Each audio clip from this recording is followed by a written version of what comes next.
Assalamualaikum warahmatullahi wabarakatuh. Halo siswa-siswi hebat. Di video kali ini kita akan membahas cara berpikir sejarah bagian cara berpikir diakronik dan sinkronik dalam mempelajari sejarah. Yuk simak video ini secara seksama. Cara berpikir diakronik dalam mempelajari sejarah dibutuhkan cara berpikir diakronik.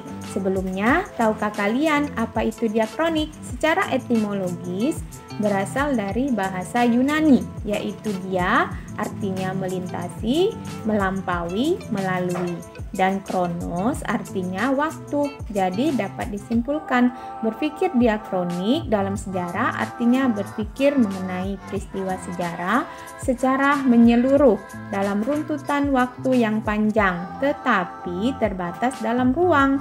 Berpikir diakronik mengajarkan kepada kita untuk lebih teliti mengenai peristiwa sejarah karena menekankan analisis proses terhadap suatu peristiwa. Nah, kalian siswa-siswi hebat perlu tahu bahwa dalam runtutan waktu yang ditentukan dalam diakronik sejarah mengenal konsep yaitu periodisasi, yaitu pengklasifikasian peristiwa-peristiwa sejarah dalam tahap-tahap pembabakan waktu.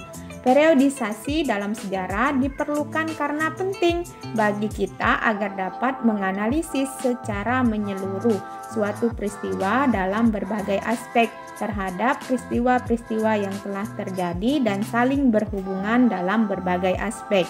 Kita bisa ambil contoh periodisasi sejarah Indonesia sebelum merdeka. Berikut dimulai pada masa praaksara, masa Hindu-Buddha, masa Islam, masa kolonialisme Eropa, dan terakhir masa pendudukan Jepang. Cara berpikir sinkronik. Selain cara berpikir diakronik, dalam mempelajari sejarah dibutuhkan pula cara berpikir sinkronik. Sebelumnya, tahukah siswa-siswi hebat semua apa itu sinkronik? Sinkronik berasal dari bahasa Yunani, yaitu sin yang berarti dengan dan kronos waktu. Menurut Kamus Besar Bahasa Indonesia, segala sesuatu yang bersangkutan dengan peristiwa yang terjadi pada suatu masa secara menyeluruh. Sinkronik mempunyai ciri-ciri sebagai berikut. Yang pertama, mengkaji peristiwa sejarah yang terjadi pada masa tertentu. 2. Menitik beratkan kajian peristiwa pada pola-pola gejala dan karakter. 3. Bersifat horizontal. 4. Tidak ada konsep perbandingan. 5. Cakupan kajian lebih sempit dan dari diakronik. 6. Kajiannya sistematis. 7. Sifat kajiannya yang mendalam. Nah, mungkin kalian semua bertanya-tanya, bagaimana sebenarnya perbedaan berpikir sinkronik dan diakronik?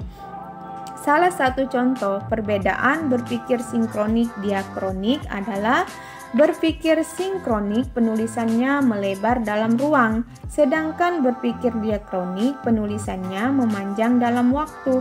Terkait hubungan diakronik dan sinkronik, dalam sejarah, Kunto Wijoyo dalam bukunya berjudul Pengantar Ilmu Sejarah mengatakan ketika sejarah bersentuhan dengan ilmu sosial, sejarah selain memanjang dalam waktu juga melebar dalam ruang. Sekian pembahasan materi kali ini. Sampai jumpa lagi siswa-siswi hebat. Selamat belajar. Assalamualaikum warahmatullahi wabarakatuh.